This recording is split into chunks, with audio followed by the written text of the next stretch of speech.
Assalamualaikum warahmatullahi wabarakatuh. Hadirin hadirat yang dimuliakan Allah, alhamdulillah di sore hari ini kita dapat bersama-sama berkumpul di majlis yang penuh barakah di Pondok Minhajus Sa'adah, di mana pada sore hari ini kita tetap hadir datang mengkaji Al-Quran dan tafsirannya agar kita benar-benar terbawa, terbimbing dengan taufik hidayah Allah Subhanahu wa taala.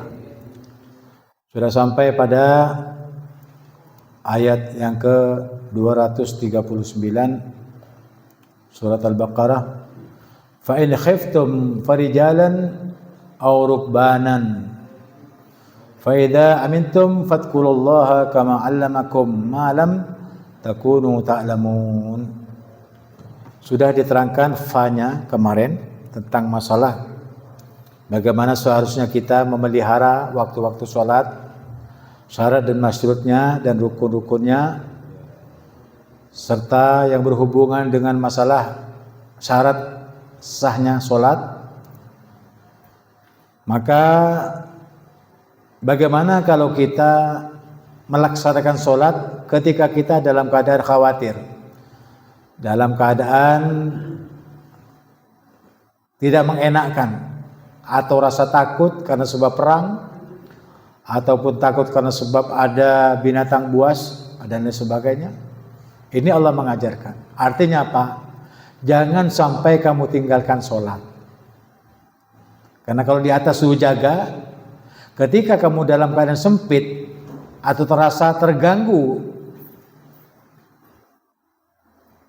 waktu-waktu kamu untuk sholat, maka jangan sampai ditinggalkan. Itu maksudnya. Itu fa-nya itu. Ya. Maka jika kamu khawatir, katanya Allah, karena sebab perang, ya, karena kamu takut atau dalam kondisi yang tidak nyaman, ya, farijalan aw rukbanan, maka lakukanlah sholat dalam keadaan berjalan kaki atau sambil jalan.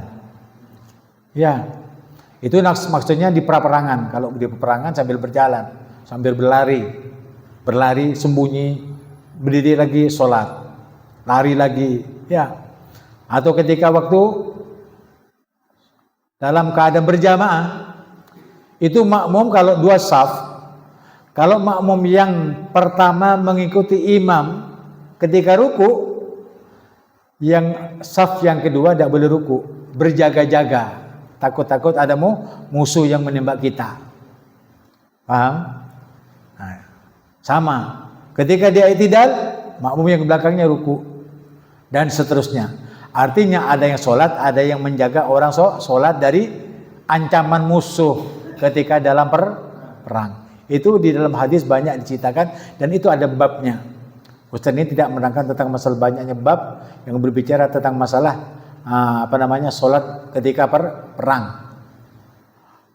Aurukbanan ataupun dalam berkendaraan. Contoh, ya, kita misalkan mau berangkat dari Bondowoso ke Surabaya, jam 11 berangkat, belum masuk waktu duhur, masuk di bis berangkat jam 11 sampai di Besuki jam 12. Ya, bisnya tidak berhenti. Kita sudah punya wudu. Ya. Nah, itu boleh. Ketika bis itu sudah menghadap ke kiblat atau ke barat, kita lakukan sholat. Ya. Allahu Akbar. Di dalam apa? Bis. Rukunya Allahu Akbar. Sami Allahu liman hamidah. Sujudnya lebih pendek daripada rukunya. Allahu Akbar. Allahu Akbar. Allahu Akbar. Allahu Akbar. Paham? Jadi sujudnya itu lebih pendek daripada rukunya. Bacaannya sama. Jangan bercepat-cepat. Apabila kendaraan itu belok ke kanan, belok ke kiri, itu bukan urusannya kamu. Karena kamu ketika takbir sudah menghadap kepada kiblat. Maka tetaplah kamu menyelesaikan sholat walaupun kendaraan itu belok kanan, belok kiri. Walaupun tidak menghadap kiblat maksudnya. Tetap kamu sholat dalam keadaan berkendaraan. Paham? Ya. Ini yang dibicarakan tentang masa fana. Jadi sholat itu sangat apa? Sangat penting. Bukan yang penting sholat. Kalau yang penting sholat ada kata-kata begini, untung dia sholat daripada tidak sholat.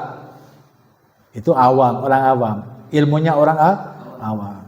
Tapi orang yang khusus itu tidak mau menjadikan posisi sholat itu bermasalah. Tidak ada. Baik kita dalam masjid, di musalla, di rumah, mau di Mekah, di Madinah, sama kehusuannya, perhatiannya itu sama. Di mana saja mereka berada tetap sholatnya itu sama. Walaupun dalam perang, walaupun dalam kendaraan sama. Jadi bisa menghadirkan khusyuk karena sangat pentingnya sholat itu di dalam mempengaruhi kehidupan di luar sholat. Makanya para wali-wali Allah itu perkataannya baik dan perbuatannya baik karena sholatnya dapat mempengaruhi jiwanya, dirinya di luar sholat. Jelas. Nah, itulah maksud daripada pengertian inna sholata tanha anil fahsyai wal munkar. Sesungguhnya sholat itu dapat mencegah perbuatan keji dan mungkar. Kalau ada orang sholat tetap berbuat keji, tetap berbuat mungkar, itu diperiksa sholatnya. Bukan sholat, perintah sholatnya yang salah. Dia tidak perhatian sholat, dia tidak peduli dengan sholat. Kalau sholat main-main, wudhunya tidak diperhatikan, syarat masuknya nah itu yang penting sholat itu. Tapi orang Islam yang benar bukan yang penting sholat, tapi sholat itu penting untuk dapat mempengaruhi kita, hidup kita di luar sholat supaya tetap membawa iman dan takwa kepada Allah Subhanahu wa Ta'ala. Maka bersesuaianlah dengan firman Allah, ittaqullah haitsuma kuntah. Bertakwalah kamu kepada Allah di mana saja kamu berada. Mau di rumah, mau di toko, mau di pasar, mau di kantor, mau di sawah, mau di sungai, mau di mana saja, mau di pesawat, tetap sholat. Di mana saja kita berzikir dan berselawat, ketika pesawat terbang. Berarti di antara langit dan bumi itu ada orang yang berselawat. Di antara langit dan bumi ada yang sholat. Siapa? Orang yang naik pesawat itu. Makanya tidak ada kesempatan untuk meninggalkan sholat. Walaupun kamu dalam keadaan berbaring, walaupun kamu dalam keadaan berkedip mengambil isyarat bahwa kita sholat. Jadi sampai mati kita tetap berhubungan dengan sholat. Kalau manusia tidak mau sholat, ya nanti akan disolati. Artinya wajib sholat. Dan orang yang tidak sholat bahayanya kepada dirinya sendiri. Na'udzubillah. Jadi yang diperiksa pertama kali di alam kubur itu adalah tentang masalah sholatnya. Kalau sholatnya beres, semuanya beres. Makanya bereskan sholat itu. Karena orang yang sholat itu biasanya baik perkataannya dan baik perbuatannya. Dan orang yang tidak sholat itu atau yang tidak memperhatikan masalah sholat, dia akan buruk perkataannya dan buruk perbuatannya. Faham? Nah, intinya di dalam hati. Orang yang punya hati ingat kepada Allah, pasti dia tidak melupakan sholat. Aqimis sholat li dzikri, dirikan sholat untuk mengingat aku. Orang yang sholat berarti ingat kepada Allah, yang tidak sholat berarti tidak ingat kepada Allah, kan begitu. Nah, artinya orang yang sholat itu bukan hanya sekedar sholat itu yang penting sholat, tetapi katakan sholat itu penting bagi diriku. Kenapa? Supaya aku tetap ingat kepada Allah, supaya Allah ingat tetap kepadaku gitu. Udkurni adkurkum. Ingatlah aku, niscaya aku akan mengingat kepadamu. Kalau sudah diingat sama Allah, dijaga, dipelihara. Mau apa saja dipelihara. Mau apa rezeki, dikasih rezekinya. Mau labbaik ya Allah, ya Allah, ya Allah, ya Allah, ampuni kami, aku ampuni. Ya Rab, ya Rab, ya Rab, berikan aku rezeki, Allah berikan rezeki. Apapun saja yang kamu minta, baik rezeki ataupun yang lainnya, bila mana kamu telah melaksanakan sholat, kamu mohon kepada Allah dengan berselawat kepada Rasulullah didahului dan ditambah dengan doa. Habis doa kita tutup dengan selawat, niscaya doa itu akan sampai kepada Allah Subhanahu wa Ta'ala. Dan hasilnya Allah akan memberikan dan istijabah atas apa yang kita minta, baik rezeki ataupun yang lainnya. Paham? Nah, berarti orang yang hidup itu perlu sholat. Artinya sholat itu penting. Faida amintum, dan apabila kamu merasa aman dari ketakutan atau telah selesai perang, ya, sebagaimana yang ada di mana, di Palestina itu, perang tidak. Oh, orang-orang masyarakatnya itu orang apa? Masyarakat ya. Itu sholatnya tidak bisa tenang. Seorang adzan, Allahu Akbar, Allah beri bom. Tuar, ada tak adzan boleh aja diberi bom. Biar Yahudi itu. Jadi tidak aman di sana. Nah, kalau sudah dimerdekakan oleh Allah, jadi merdeka, fadkurullah, maka ingatlah Allah. Artinya ingatlah Allah dalam sholat itu sebagaimana kama allamakum, sebagaimana Allah ajarkan kepadamu, malam takunu ta'lamun, ketika kamu tidak tahu. Allah mengajar kamu apa yang tidak kamu ketahui. Dulu tidak tahu, sekarang menjadi tahu. Jadi sholat itu berarti apa? Sholat itu penting. Jadi walaupun Allah SWT itu diingat dalam keadaan seperti keadaan perang atau dalam keadaan kita berkendaraan, tetap kita sholat, ya, itu izin, itu namanya rukhsah. Izin itu diberi apa? Diberi izin oleh Allah kamu, ya, melaksanakan sholat dalam keadaan bagaimanapun. Sesulit apapun kamu ingat kepadaku, karena aku tetap akan ingat kepadamu. Itu rukhsah namanya. Nah, kalau kamu sudah selesai dari rasa takut, dari rasa khawatir, atau dalam keadaan di kendaraan sudah sampai di rumahmu, maka sholatlah mengingat aku, ya, dengan cara apa yang aku ajarkan kepadamu, sehingga kamu tidak lagi dengan cara duduk, dengan cara berbaring dan sebagainya. Ketika berbaring kamu, ketika bersyarat, ketika sakit, kalau sudah sembuh, kembalikan dirimu mengingat Allah Subhanahu wa taala dalam keadaan sholat berdiri. Paham?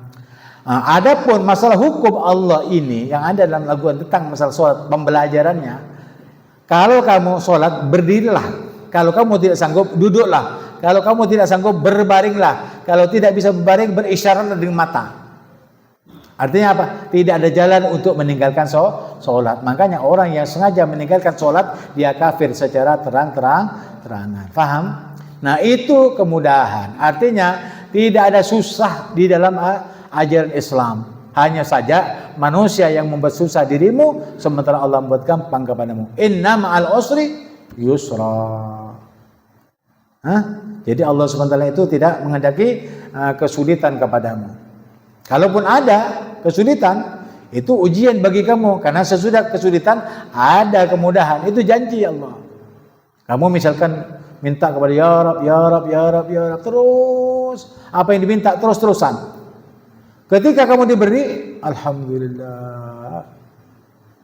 Hanya berapa saat saja kita memohon kepada Allah, sudah diberi. Padahal puluhan tahun. Dari sang nikmatnya ketika diberi, seakan-akan tak terasa kita memohon kepada Allah. Oleh karena itu, innallaha ma'as-sabirin, sesungguhnya Allah bersama orang yang sabar itu. Ketika memohon kepada Allah, dia tak angok-ngokan, tak cemberut,